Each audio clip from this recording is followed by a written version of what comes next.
എന്റെ യൂട്യൂബ് ഫാമിലിക്ക് എന്റെ ഹൃദയം നിറഞ്ഞ ഓണാശംസകൾ. ബാഹുബലി സ്റ്റൈലിന്റെ ഒരു പടം നമ്മളെ കേരളത്തിൽ മലയാളത്തിൽ ഉണ്ട് പറഞ്ഞ സംഭവം ഭയങ്കര അടിപൊളിയാണ് അല്ലേ. ആ ഒരു ഫീലിംഗ് ആണ് സത്യം പറഞ്ഞാൽ എന്നുള്ളൊരു സിനിമ തന്നത്. അത്രയും ഒരു പ്രോമിസിങ് ഒരു ഡയറക്ടർ, എമേർജിങ് ഡയറക്ടറെയാണ് സത്യം പറഞ്ഞ സിനിമ കണ്ടപ്പോൾ മനസ്സിൽ വന്നത്. പുള്ളിക്കാരന്റെ ജിതിൻ ലാലിന്റെ സംവിധാനം ഫസ്റ്റ് പടമാണിത്. ഫസ്റ്റ് പടമാണെന്നുള്ള ഒരു ഫീലിംഗ് എനിക്ക് തോന്നുന്നില്ല ഒരു പോയിന്റിൽ പോലും ഫീൽ ചെയ്യിപ്പിച്ചിട്ടുണ്ട്. അത്രയും കിടിലമായിട്ട് പുള്ളിക്കാരൻ എടുത്തിട്ടുണ്ട്. പടം കണ്ടവർക്കറിയാം, പടത്തിൽ ടോവിനോ 3 ക്യാരക്ടറിലും ട്രിപ്പിൾ ക്യാരക്ടറിലാണ് വരുന്നത്. കേളുവായിട്ടും അതുപോലെ തന്നെ മണിയനായിട്ടും അതുപോലെ തന്നെ അജയനായിട്ടും 3 ക്യാരക്ടറിലാണ്.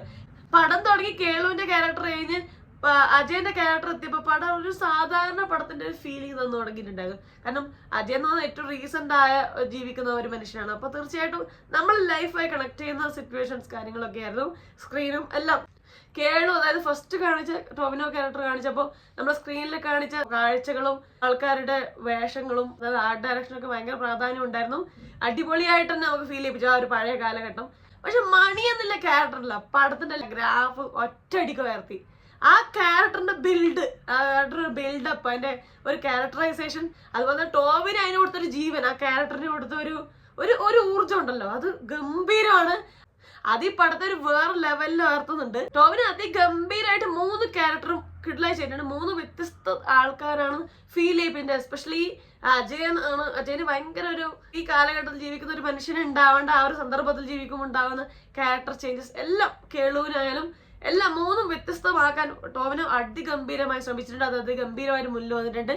അതിൽ മണിയൻ എന്ന് പറയുന്നത് ഈ 3 എടുത്തു പറയേണ്ട ഒരു ക്യാരക്ടർ തന്നെയാണ്. അപ്പൊ ഇതിലൊരു കാര്യം നമ്മൾ ജിതിൻ ലാലിനെ കുറിച്ച് പറയണം.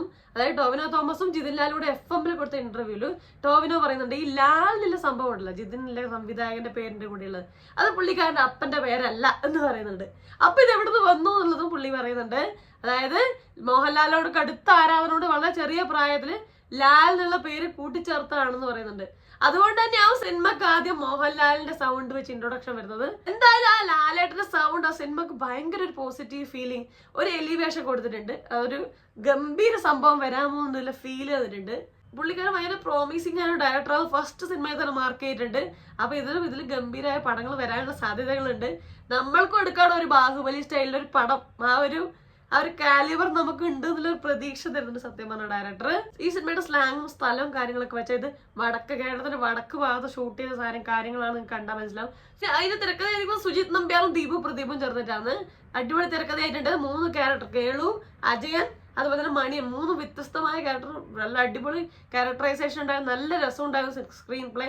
നമുക്ക് കണ്ടിരിക്കുമ്പോൾ ഇങ്ങനെ അറിയാതെ നമ്മളതിൽ ഇൻഡൾജ് ചെയ്ത് പോകുന്ന ഒരു ഫീലിംഗ് ഉണ്ടാക്കിയിട്ടുണ്ട്. പിന്നീട് എടുത്തു പറയുന്ന സമയം ഇത് ജാതീയതയെ പൊളിച്ചെടുക്കി എന്നുള്ളൊരു സംഭവം എനിക്ക് സിനിമയിൽ പറയാനുണ്ട്.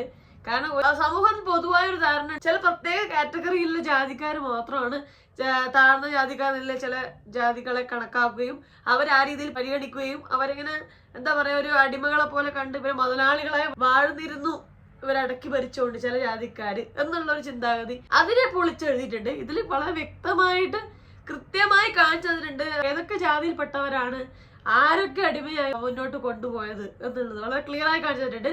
ഇതിപ്പോ നമുക്ക് സിനിമ കണ്ടാലും കേട്ടാലും അറിയാം ഇതൊരു വടക്കൻ ഭാഗത്തെ കഥ, സ്ലാങ്ങും സംസാരം കണ്ട് നമുക്കറിയാം. പക്ഷെ കേരളത്തിന്റെ വടക്ക് ഭാഗത്ത് മാത്രം ഒതുങ്ങുന്ന ഒരു കഥയല്ല. ഈ കേരളത്തിൽ മൊത്തം എല്ലായിടത്തും ഈ രീതിയിൽ തന്നെയാണ്. കുറെ പേര് തെറ്റിദ്ധാരണ വെച്ച് മുന്നോട്ട് നടക്കുന്നുണ്ട്. അതായത് ഇവരൊക്കെയാണ്, കുറെ പേര് ഇങ്ങനെ ധരിച്ചാലാണ് മുന്നോട്ട് പോകാൻ നല്ലത്, മുന്നോട്ടൊരു വളർച്ചക്കെല്ലാം ഇങ്ങനെ ധരിക്കുന്നതാണ് നല്ലത് വെച്ച് മുന്നോട്ട് പോകുന്ന കുറെ പേരുണ്ട്. എന്തായാലും അതൊരു പൊളിച്ചെഴുതിയിട്ടുണ്ട് പുള്ളിക്കാരൻ.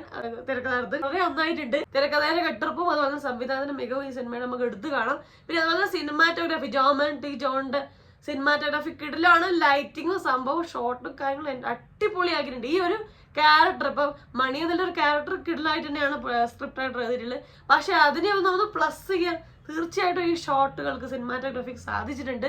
കിടിലം സിനിമാറ്റോഗ്രാഫി ആയിട്ടുണ്ട്. അതുപോലെ തന്നെ ഈ മ്യൂസിക് ബാക്ക്ഗ്രൗണ്ട് മ്യൂസിക് ചെയ്തിരിക്കുന്ന ദിബു നിനാൻ തോമസ് കിടിലായി ചെയ്തിട്ടുണ്ട്. മണി എന്നുള്ളൊരു ക്യാരക്ടർ സിനിമയിൽ ക്രിയേറ്റ് ചെയ്ത ഒരുപാട് റൊമാൻറ്റിഫിക്കേഷൻ മൊമെന്റ്സ് എല്ലാത്തിനും രോമാഞ്ചത്തിന് മുകളിൽ എത്തിക്കാൻ സാധിച്ചിട്ടുണ്ട്. മ്യൂസിക് കിടിലം മ്യൂസിക് ആയിട്ടുണ്ട്. എസ്പെഷ്യലി ക്ലൈമാക്സിന്റെ അടുത്തൊക്കെയുള്ള സീനുകളിലൊക്കെ നമ്മൾ ടോട്ടലി എന്താ പറയാ ഒരു നമ്മളിങ്ങനെ സർപ്രൈസ് ആയി വെയിറ്റ് ചെയ്തിരിപ്പിക്കാൻ മ്യൂസിക്കിന് സാധിച്ചിട്ടുണ്ട്. കിടില മ്യൂസിക് ആയിട്ടുണ്ട്. ഈ സിനിമയുടെ ആർട്ട് ഡയറക്ടർ കിടിലായിൽ വർക്ക് ചെയ്തിട്ടുണ്ട്. ആരാണെന്നുള്ള നോക്കിയപ്പോൾ കിട്ടിയില്ല. പുള്ളിക്കാരൻ ആ ഒരു 3 കാലഘട്ടം ചിത്രീകരിച്ചതെല്ലാം ടോട്ടലി ഡിഫറെന്റ് ആയിട്ടുണ്ട്. എഡിറ്റിംഗ് ബൈ ഷമീർ മുഹമ്മദ് ആണ്. കിടിലായി ചെയ്തിട്ടുണ്ട്. അതാണ് ഇതിന്റെ ഒരു ടെക്നിക്കൽ സൈഡ് അടിപൊളിയാണ്. അതുകൊണ്ടാണ് ഞാൻ പറയുന്നത് വലിയ ബ്രഹ്മാണ്ഡ ചിത്രങ്ങൾ ഉണ്ടാക്കാനുള്ള ഒരു ബാക്ക്ഗ്രൗണ്ട് ടെക്നിക്കൽ ടീം ഇതിൽ ഉണ്ട്. അതുകൊണ്ട് തന്നെ അടുത്ത പടം ഇത് ലെവലാണെന്നുള്ളൊരു വെയിറ്റിംഗ് ഉണ്ട്. നേരത്തെ പറഞ്ഞ ടോവിനോയുടെ അഭിനയം കിടിലായിട്ടുണ്ട്. ഇത് വളരെ മുന്നേ തുടങ്ങിയ പടമാണ്. ഇതിന് ഒരുപാട് പോസ്റ്റ് പ്രൊഡക്ഷൻ വർക്ക് ഉണ്ടായിരുന്നു. 3D സംഭവങ്ങളൊക്കെ ആക്കുന്നതിന്റെ ഒരു പരിപാടികളായിട്ട് കുറച്ച് ലേറ്റ് ആയി പോയി ഇത് റിലീസ് ആവാൻ. അപ്പൊ എന്തായാലും അതിനുള്ള ഒരു ഔട്ട്പുട്ട് ഉണ്ട്. കാരണം അടി സംഭവങ്ങളൊക്കെ കാണുമ്പോൾ അതുപോലെ തീപ്പൊരി തീ സംഭവങ്ങൾക്കൊക്കെ നല്ലൊരു ഫീലിംഗ് ഉണ്ടാക്കി തിയേറ്ററിൽ കാണുമ്പോൾ. പിന്നെ അതുപോലെ തന്നെ സുരഭി ലക്ഷ്മി അഭിനയിക്കുന്നുണ്ട്. മണിയന്റെ പേരായിട്ട് വരുന്നതാണ്. കിടിലായി അഭിനയിച്ചിട്ടുണ്ട്. പുള്ളിക്കാരിക്ക് ഓൾവേസ് ആ ഒരു കാലഘട്ടത്തിലെ ഒരു സ്പെഷ്യൽ ലുക്ക് പുള്ളിക്കാരിക്ക് ഓൾറെഡി ബൈ ലുക്കിൽ തന്നെ ഉണ്ട്. അത് ഗംഭീരമായി പുള്ളിക്കാരി അഭിനയിച്ചിട്ടുണ്ട്. അതുപോലെ തന്നെ ഐശ്വര്യ രാജേഷാണ് കേളുവിന്റെ പേരായിട്ട് വരുന്നത്. അവര് കുറച്ച് ഭാഗങ്ങളിൽ നന്നായിട്ടുണ്ട്. അതുപോലെ തന്നെ അജയന്റെ പേരായിട്ട് വരുന്ന കൃതി ഷെട്ടിയാണ്. പുള്ളിക്കാരി അങ്ങനെ വെറുതെ വന്നു പോയി പാട്ടിലൊക്കെ കണ്ടുപോകുന്ന ഒരു നായികയല്ല. പുള്ളിക്കാരിക്ക് സിനിമയിൽ ഇമ്പോർട്ടൻസ് ഉണ്ട്, സിനിമയുടെ കഥയിൽ ഇമ്പോർട്ടൻസ് ഉണ്ട്, എല്ലാം ഉണ്ട്. നന്നായി അഭിനയിച്ചിട്ടുണ്ട്. ആ ഒരു ധാവണിയൊക്കെ ഇട്ട് വരും. ഒരു മലയാളി ഫീലിംഗ് ഉണ്ട് പുള്ളിക്കാരിയെ സ്ക്രീനിൽ കാണുമ്പോൾ. അവളുടെ ആ ഒരു പേരായിട്ട് വരുമ്പോൾ നല്ല രസം ഉണ്ടായിരുന്നു. ഈ സിനിമ കഴിയുമ്പോഴും നമ്മളെ മനസ്സിൽ നിൽക്കുന്ന ഒറ്റ ക്യാരക്ടർ പറയുന്നത് മണിയനാണ്. ആ ക്യാരക്ടർ അത്രയും സ്ട്രോങ് ആണ്. അത്ര നല്ല അടിപൊളി ക്യാരക്ടറൈസേഷൻ ഡിഫൈൻഡ് ആണ്. ആ ക്യാരക്ടർ അത്ര ഗംഭീരമായിട്ട് നമ്മൾ മുന്നിൽ അവതരിപ്പിച്ചിട്ടുണ്ട്. ടോവിനോ തോമസും ഡയറക്ടറും നമ്മളെ എന്താ പറയാ സിനിമാറ്റോഗ്രാഫറും തിരക്കഥാകൃത്തും കൂടി അതിനങ്ങ് ഭയങ്കര ബൂസ്റ്റ് ചെയ്ത് നമ്മളെന്താ പറയാ മണിയെന്നുള്ള നമ്മളൊരു ഒരു എന്താ പറയാ ഒരു ആവേശം ഒരു തീപ്പൊരി വൈബ് ഉണ്ടാക്കിയിട്ടുണ്ട് പുള്ളിക്കാരൻ. അത് ശരിക്കും പറഞ്ഞാൽ മോഷണം എന്നുള്ള സംഭവം ഒരു നല്ലൊരു സംഭവമല്ല. പക്ഷെ എങ്കിൽ പോലും അതിലൊരു നന്മയുണ്ട്, അതിലൊരു ശരിയുണ്ട് എന്നുള്ള സിനിമയിൽ കാണിക്കുന്നുണ്ട്. അവിടെ തന്നെ ഒരു എന്താ പറയാ ഒരു മണിയെന്ന് പറഞ്ഞ ഒരു ഫീലാക്കി മാറ്റിയിട്ടുണ്ട്. അത് നിങ്ങൾ ക്ലൈമാക്സിന്റെ അടുത്തുള്ള സീനുകളൊക്കെ കാണുമ്പോൾ സത്യം പറഞ്ഞാൽ പടത്തിന്റെ ഫസ്റ്റ് ഹാഫിനേക്കാളും എനിക്ക് സെക്കൻഡ് ഹാഫ് ആണ് കുറച്ചും കൂടി ഇഷ്ടപ്പെട്ടത്. സെക്കൻഡ് ഹാഫിലൊക്കെ എത്തിയപ്പോൾ മണിയെന്നുള്ള ക്യാരക്ടർ ഡീറ്റെയിൽഡ് ആയിട്ട് വരുമ്പോൾ മണിയെന്നുള്ള ഒരു ക്യാരക്ടർ നമുക്ക് ഉണ്ടാക്കുന്ന ഒരു ഊർജം അത് കിടിലമാണ്. മ്യൂസിക്കലി ടെക്നിക്കലി ഹൈ ആക്കി വെച്ചോണ്ട് തന്നെ സിനിമ നമുക്ക് ഉണ്ടാക്കുന്ന ഒരു ഇമ്പാക്ട്, ഒരു ബ്രഹ്മാണ്ഡ സിനിമ ഉണ്ടാക്കിയ ഒരു ഫീൽ ഉണ്ടാക്കിയിട്ടുണ്ട് സിനിമ. തീർച്ചയായിട്ടും അടിപൊളി പടം. തിയേറ്ററിൽ കാണണം. നമ്മൾ OTT-ൽ നിന്ന് കാണുമ്പോൾ ഉള്ള ഫീലിംഗ് ഇതാവണമെന്നില്ല. തിയേറ്ററിൽ കാണുമ്പോൾ ഗംഭീര അനുഭവമാണ്. കിടിലം പടമായിട്ടുണ്ട്. മുന്നത്തെ ഞാൻ റിവ്യൂ പറഞ്ഞ പോലെ തന്നെ ഓണത്തിന് കട പിടിച്ചൊക്കെ ഒരുപാട് പടങ്ങൾ ഉണ്ടായിരുന്നു. അജയന്റെ 2ാം വർഷം ആമായാലും കിഷ്കിന്ദ കാണ്ഡം, അതുപോലെ തന്നെ ആന്റണി വർഗീസ് പെപ്പയുടെ കൊണ്ടൽ, പിന്നെ ബാഡ് ബോയ്സ് പറഞ്ഞിട്ട് ഒമർ ലുലു സംവിധാനം ചെയ്ത് റഹ്മാന്റെ പടം ഉണ്ട്. അപ്പം ഈ പടങ്ങളുടെ കൂടെ എല്ലാം ടെക്നിക്കലി ടോപ്പ് നോച്ച് ആണ് ഈ പടം. ആംന്നില്ല പടം, നോ ഡൗട്ട്. കാരണം വിഷ്വലി കാണാൻ അടിപൊളി അതിഗംഭീരമാണ് തിയേറ്ററിൽ കാണുമ്പോൾ.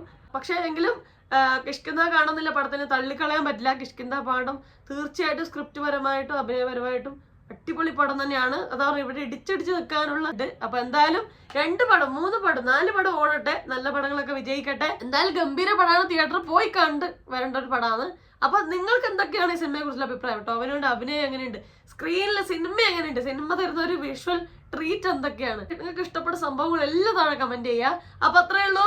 വീഡിയോ ലൈക്ക് ചെയ്യുക, സബ്സ്ക്രൈബ് ചെയ്ത് സപ്പോർട്ട് ചെയ്യുക, ഷെയർ ചെയ്യുക, കമന്റ് ചെയ്യുക. അപ്പൊ പറഞ്ഞ പോലെ എല്ലാവരും ഹാപ്പി ആയിട്ടിരിക്കാൻ മറ്റൊരു റിവ്യൂ റിയാക്ഷനോ സോഷ്യൽ ഷെയർ നെക്സ്റ്റ് ടൈം അതുവരെ